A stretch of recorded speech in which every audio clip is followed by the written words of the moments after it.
Joining me now from Southern California, president of Wilsey Asset Management, Brent Wilsey.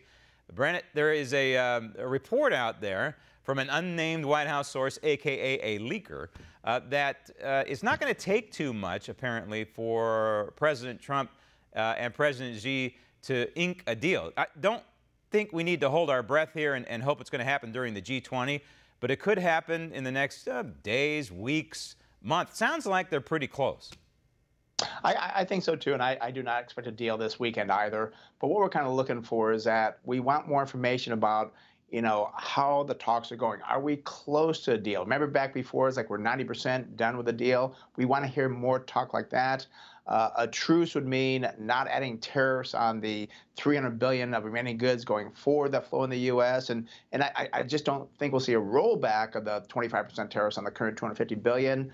But I think things will stay the same, but we need more positive talks.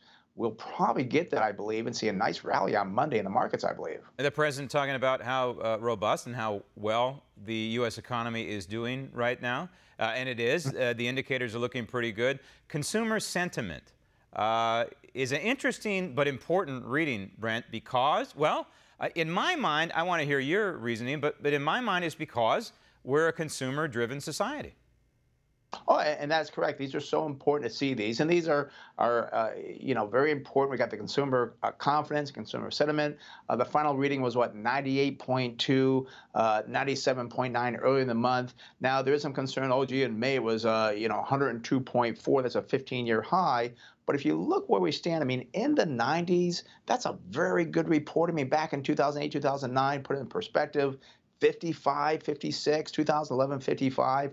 So you're in the 90s, Graham. Those are good numbers, and we like seeing those. Jobless readings, also important because it is a measure of the health of the U.S. economy, but it's also one of the factors that the economists look at to tell us whether we might be headed into a recession, and these jobless claims are still looking pretty solid. They really are. I mean, they jumped by 10,000 up to, 227,000. But let's keep in mind here, this is the end of the school year, so that's going to maybe add some more people to the claims there. Also, too, in this number, California, don't know what goes on with California. They had to estimate it because California did not get the numbers in on time. And please remember, we're at historic lows. For these, you're going to have some volatility, and I'm excited about next Friday when we have the jobs report, and then shortly after that, the JOLTS report. I think I'm going to see some good numbers there as well. So let's be patient here, but not a bad number, missing by 10,000. Before I let you go, the Democrat mantra in the debates is that the U.S. economy does not work for everyone. They're wrong. It does work. We have the opportunity for it to work for everyone. And if you have a job, it may be because someone was successful and you have the ability to maybe duplicate their success. And it's so ironic when you have a guy like Andrew Yang sitting there up on stage, I think a shining example of what can be done in the United States.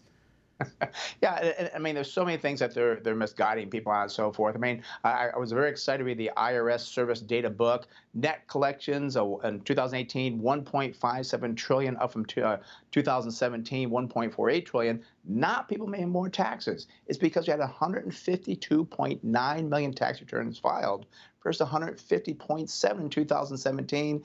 And Graham, I got to point out to people, because I know they're saying this, oh my gosh, people are paying more taxes than corporations at 20%. That is completely incorrect, because corporations have a flat tax.